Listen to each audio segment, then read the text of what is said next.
अस्सलाम वालेकुम। आज की मेरी ये वीडियो एक बेगुनाह शख्स की दुख भरी दास्तान है जिसे नाकर्दा जुर्म की सजा मौत की सूरत मिली। कहानी पसंद आने पर शेयर और लाइक जरूर कीजिए। दूर मस्जिद से आज़ान फजर की आवाज आ रही थी। दिल को छूने वाली ये खूबसूरत आवाज जो दिलों को जोड़ दे, भटके हुओं को राह रास पर मोड़ दे। कुछ ऐसी ही पुरअसर आवाज थी मौलवी हदायतुल्लाह खान की। ये रेलवे कॉलोनी थी, काफी तादाद में यहाँ रेलवे के क्वार्टर थे।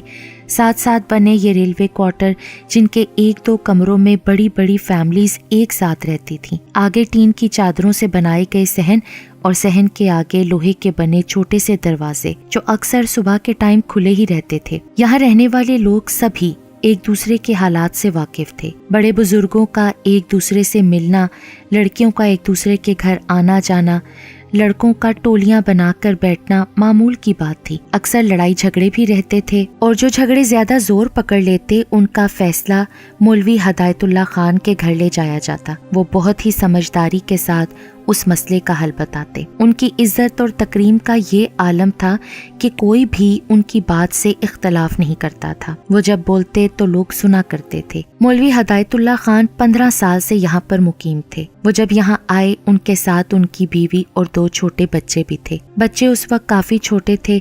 मौलवी साहब भी जवान थे, लेकिन सादगी और बारूब शख्सियत होने के साथ साथ वो बहुत खुश अखलाक भी थे। उनकी शख्सियत की यही वजह थी कि उनसे बड़ी उम्र के लोग भी उनकी इज्जत किया करते थे। अब तो वो यहाँ रहने वाले तकरीबन सभी बच्चों को कुरान शरीफ पढ़ा चुके थे और आगे नए आने वाले बच्चों की भी बहुत बड़ी तादाद थी उनके पास। अज़ान फजर के बाद बच्चों की कुरान मजीद पढ़ने की आवाज दूर दूर तक सुनाई देती थी। जिंदगी अपने मामूल पर रवां थी कि अचानक माहौल में चेमगोइयां होने लगी। मौलवी साहब अपने घर से निकले तो कई लोगों की नजरें उन पर उठी, मगर फिर फौरन ही नजरें झुका लीं। उनकी इज्जत का ये आलम था कि कोई उनसे सवाल नहीं करता था। वजह ये थी कि कुछ दिन पहले एक बहुत खूबसूरत लड़की मौलवी हदायतुल्लाह के घर 2-3 बार आई थी। घर से ऊंची ऊंची बातों की आवाजें आने लगती और अगले दिन वो लड़की फिर मौलवी के घर मौजूद होती। बेहतर तो यही था कि लोग मौलवी साहब से खुद पूछते। उन्होंने जमील जैसे निकम्मे आवारा लड़के की बातों में आकर खुद से अंदाजे लगाने शुरू कर दिए। और फिर एक दिन चंद एक लोगों ने मौलवी साहब के घर से उस लड़की को बहुत बुरी तरह से रोते हुए निकलते देखा। मगर ये सब कुछ किसी की समझ में नहीं आ रहा था और जिनको इस बात का पता नहीं था वो एक दूसरे के घर आती जाती औरतों ने बढ़ा चढ़ाकर सुना दिया। कई लोगों का ख्याल था कि शायद मौलवी साहब ने दूसरी शादी कर रखी है। ये अफवाह भी जमील और उस जैसे लड़कों ने ही फैलाई थी। बात सिर्फ इतनी थी कि वो लड़की मौलवी साहब के दूर के रिश्तेदारों में से थी जो अपना मसला लेकर मौलवी साहब के पास आती थी। अपने शोहर की बात करने के लिए वो बेचारी रोजाना मौलवी साहब के घर आती, चीख चिल्लाकर रो रो कर अपना मसला बयान करती, जिसे लोगों ने और ही नजर से देखा। उसका शोहर असल में निकम्मा और जवारी था। जो थोड़ा बहुत जेवर उसके माँ बाप ने उसे डाला था वो जुए में हार गया था। मौलवी साहब को अपनी परेशानी सुनाते हुए सादिया बुरी तरह से रोते हुए मौलवी साहब के घर से निकली, जिसे लोगों ने अपने अंदाजे के मुताबिक और ही रंग दे डाला। मौलवी हदायतुल्लाह लोगों की नजरों में सवाल तो देख रहे थे, मगर फिर उसको अपना वहम समझकर झटक देते। कई लोगों ने इस बात को जाने दिया, मगर जो शर फैलाने वाले थे वो इस बात को रोज नए नए अंदाज और नए नए रंग में पेश करते, जिनमें जमील सबसे आगे था। उसे मौलवी साहब से चिढ़ थी क्योंकि मौलवी साहब उसे बुरे कामों से दूर रहने की तलकीन करते थे और उसे हर वक्त समझाते रहते थे। वो समझता था शायद मौलवी की नसीहत से लोग मुझे बुरा कहते हैं, मगर अब उसके हाथ मौलवी साहब को बदनाम करने की बात लग गई थी। अरे चाचा, तुम लोगों ने तारीफें कर करके इसे सर चढ़ा रखा है। इतना ही दीनदार है तो वो औरत कौन थी? अरे छोड़ दो जमील बेटा, होगी कोई, हो सकता है कोई रिश्तेदार हो। पास बैठे किसी बुजुर्ग ने जमील से कहा। अरे चचा, मैं तो मौलवी के घर के सामने रहता हूँ, मुझे अंदर की सारी बातें मालूम है। तुम लोगों ने तो 2-4 बार ही वो देखा है, मैं तो तकरीबन हर रोज ही उस औरत को आता देखता हूँ। पता नहीं मौलवी उसको क्या कहता है, क्या करता है कि वो रोते हुए जाती है। इसके अलावा चचा, मैंने तो कई बार मौलवी को बाहर उसके साथ भी देखा है। क्या रंग ढंग होते हैं मौलवी के उसके साथ चलते हुए। जमील एक आंख दबाकर बोला और खबासत से हंसने लगा। जो सुन रहे थे उन्होंने अपने घर जाकर इस बात का जिक्र कर दिया। जंगल की आग की तरह ये बात पूरी कॉलोनी में फैल गई थी। और किसी ने भी असल बात जानने की कोशिश न की। अभी इन्हीं बातों की चेमगोइयां हो रही थीं कि एक और बात सामने आ गई। मोहल्ले के तकरीबन सभी बच्चे बच्चियां मौलवी हदायतुल्लाह से कुरान पढ़ने आते थे, जिनमें 11 साल की कलसूम जो उस दिन मुसलसल रोए जा रही थी। मौलवी साहब उस बच्ची को अपने पास बिठाए प्यार से रोने का सबब पूछ रहे थे कि उसी मोहल्ले का लड़का अकरम उधर से गुजरा। उसने मस्जिद के सहन में जैसे ही देखा मौलवी के घर पहुंच गया। क्या हुआ है कलसूम, तुम्हें क्यों रो रही हो? मौलवी साहब, क्या कहा है आपने इससे? वही तो बेटा मैं पूछ रहा हूँ, लेकिन ये कुछ बोल ही नहीं रही। बता कलसूम, क्या किया है इसने? क्या मतलब है लड़के तेरा? मैंने इसे क्या कहना है? मैं तो खुद परेशान हो गया हूँ, इसके रोने का सबब पूछ रहा हूँ, मगर ये बता ही नहीं रही। हाँ देखा मैंने किस तरह पूछ रहे थे आप, कभी इसे साथ लगा रहे थे, कभी गोद में बिठा रहे थे। मौलवी बोला, किस लहजे में तुम बात कर रहे हो मुझसे? ये मेरी बेटियों जैसी है। पर बेटी तो नहीं ना मौलवी साहब, शर्म करो लड़के तुम। और आप जो करते फिरते हैं मस्जिद में बैठकर इस तरह की हरकतें, मौलवी साहब बताएं ना, तुम कहीं पागल तो नहीं हो गए? क्या हरकत की है मैंने? मौलवी हदायतुल्लाह उस लड़के अकरम की बातों से बेहद परेशान हो गए थे। बच्चों को जल्दी छुट्टी देकर वो घर चले गए। लेकिन उस दिन के बाद लोगों के हाथों में एक नई बात आ गई। बहुत से लोगों ने अपनी बच्चियों को मौलवी साहब के पास पढ़ने के लिए भेजना ही छोड़ दिया। किसी ने भी कि सच क्या है जानने की कोशिश ना की। बस जो किसी ने कहा मान लिया, एक की 4 लगाकर आगे बताते रहे। मौलवी हदायतुल्लाह उस दिन से सख्त परेशान थे। वो समझ नहीं पा रहे थे कि किस तरह से लोगों से बात करें। बात तो कुछ भी न थी, मगर जो बात बन गई थी वो बेहद परेशानी वाली बात थी। वो बार बार अपनी चारपाई पर लेट जाते, कभी उठ बैठते। उनकी बीवी कुछ दिनों से उनकी ये परेशानी बेचैनी देख रही थी। पूछा भी मगर उन्होंने बताया नहीं। मगर इस वक्त उनकी परेशानी हद से ज्यादा थी। उन्होंने आहिस्ता आहिस्ता अपनी बीवी को सब कुछ बता दिया। बीवी सुनकर काफी परेशान हो गई, मगर साथ ही शोहर को तसल्ली देने लगी कि आप परेशान मत हो, लोग जानते हैं आपको, सब कितनी इज्जत करते हैं आपकी। कोई भी भला कैसे उस अकरम की बात का यकीन करेगा। आप बैठ जाएं, परेशान मत हो। यहाँ के कुछ बुजुर्ग जिनका मौलवी हदायतुल्लाह के साथ काफी अरसे का साथ था, मौलवी हदायतुल्लाह ने इस बात का जिक्र उनसे किया। उन्होंने एक बात में ही बात खत्म कर दी कि अल्लाह हदायत दे ऐसे लोगों को। वक्त गुजरता रहा, गर्मियां शुरू हो चुकी थीं। ये जून के महीने का सख्त गर्म दिन था, घुटन बहुत ज्यादा थी। शाम 6 बजे नसीम बेगम के घर से ऊंची आवाज में रोने की आवाजें आ रही थीं। नसीम जो कि उसी रेलवे के एक क्वार्टर में रहती थी, उसके रोने चीखने की आवाजों से एक एक करके सभी उसके घर जमा हो गए। और जो वजह सामने आई वो बहुत परेशानी वाली बात थी। उसकी 10 साल की बच्ची पिछले 2 घंटे से लापता थी। परचून की दुकान पर माँ ने कुछ सामान लेने भेजा था। परचून वाले से पूछा तो उसने बताया कि वो यहाँ आई ही नहीं। 2-4 घरों में पूछने के बाद अब माँ अपने घर बैठी रो रही थी। ये बात सुनते ही बच्चों को सबके घरों में पूछने के लिए भेज दिया गया। लड़के दोबारा परचून वाले से पूछने चले गए। किसी बड़े ने मस्जिद में ऐलान का मशवरा दिया। औरतें हाथ उठाकर बच्ची के मिल जाने की दुआएं करने लगी। उम्मीद थी कि बच्ची मिल जाएगी, मगर अब तो रात के 9 बज गए थे, बच्ची ना मिली। बात पुलिस तक पहुंच गई और अब पुलिस यहाँ खड़ी तफ्तीश कर रही थी। उस बच्ची नादिया को किसने और कब आखिरी बार देखा था, इस तरह के सवालात चल रहे थे।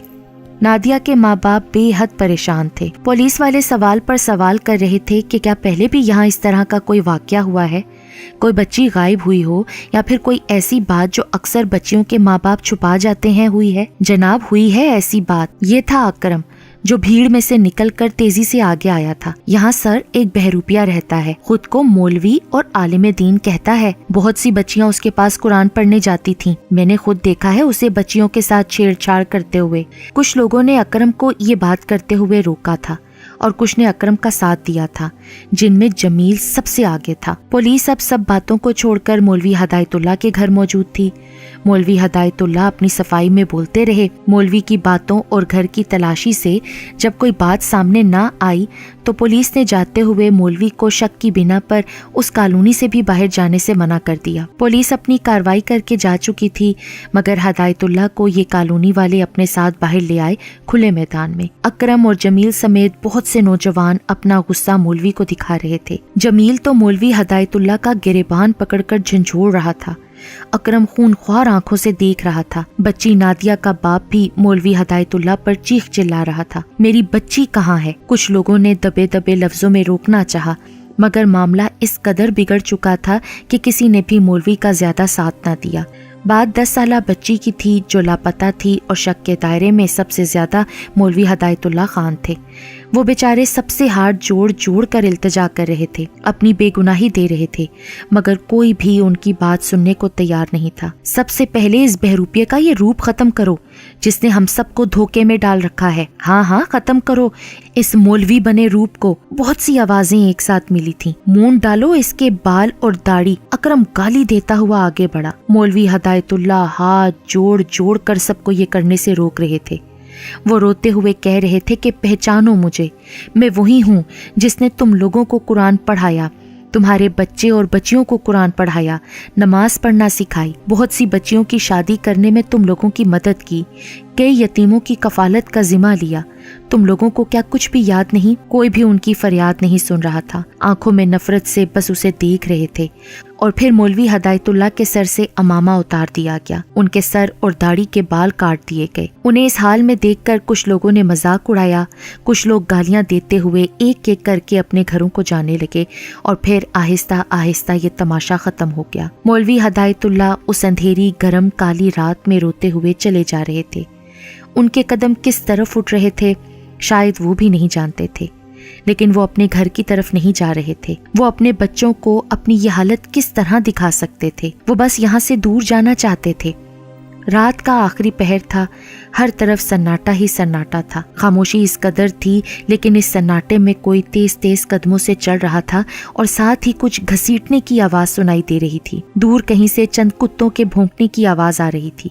ये कौन था जो पसीने से शराबूर घबराई हुई सांसों से कुछ घसीटे हुए ले जा रहा था? जैसे ही वो उस रेलवे कॉलोनी से बाहर आया, उस अंधेरे में अचानक तेज रोशनी उसकी आंखों से टकराई और साथ ही उस शख्स को दबोच लिया गया। अगली सुबह भी हर रोज की तरह ही थी, लेकिन आज होने वाली बात कोई नई बात न थी। सब लोग हैरान परेशान थे कि ये कैसे हो गया, और इंस्पेक्टर साहब बता रहे थे कि रात जमील को गिरफ्तार कर लिया गया है, बच्ची की लाश के साथ, जिसे वो बोरी में डाले यहाँ से बाहर ले जा रहा था।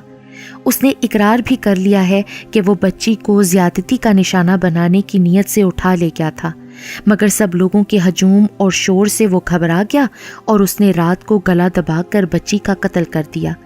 वो सबूत मिटाने के लिए बच्ची को कॉलोनी से बाहर ले जा रहा था, मगर वो पुलिस वाले जो उस कॉलोनी से बाहर छुपे बैठे थे, उन्होंने मुजरिम को पकड़ लिया। पुलिस वाले इसलिए वहां छुपे बैठे थे कि उन्हें मालूम था मुजरिम अगर यहीं का है तो वो जरूर अपना निशान मिटाने की कोशिश करेगा।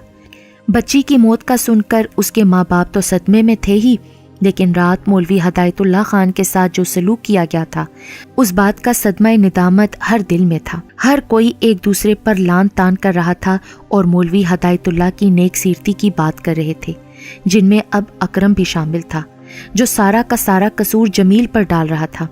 उसी के कहने में आकर अकरम ने मौलवी साहब के साथ बदतमीजी की थी। सब यही कहने लगे कि मौलवी साहब के घर चलते हैं और घर जाकर उनसे पैर पकड़ के माफ़ी मांगते हैं। हमें यकीन है वो बहुत अच्छे दिल के इंसान हैं, हमें माफ़ कर देंगे। उनके घर दस्तक दी तो पता चला कि उनकी बीवी बच्चों का रात से रो रो कर बुरा हाल है।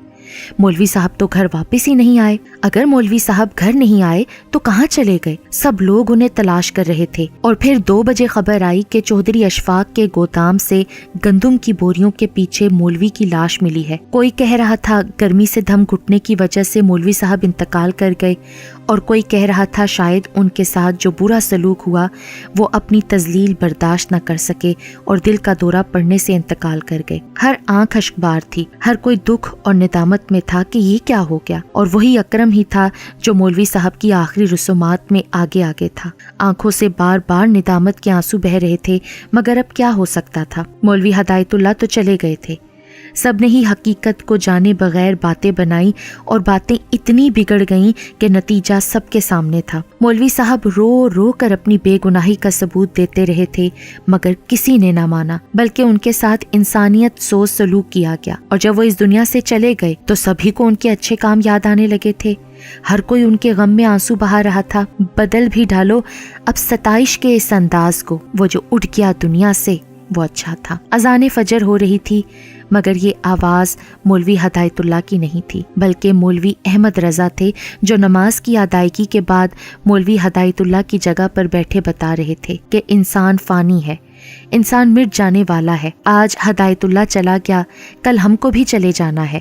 موت کی وادی میں، موت کی دلدل میں ہر انسان نے اتر جانا ہے. دنیا تو الوداع کہنے والوں کا در ہے، مگر ہماری نگاہ تو اس دنیا کی چکا چوندی پر ہی لگی رہتی ہے. دنیا داری فنا ہے، ہر چیز نے فنا ہو جانا ہے. باقی رہنے والی ذات صرف رب کی ہے. اس رب کے ساتھ خود کو جوڑو، یہی دنیا اور آخرت کی بھلائی ہے. سب لوگ بہت توجہ اور احترام سے ان کا یہ واعظ سن رہے تھے، بالکل ایسے ہی جیسے مولوی ہدایت اللہ کو سنا کرتے تھے.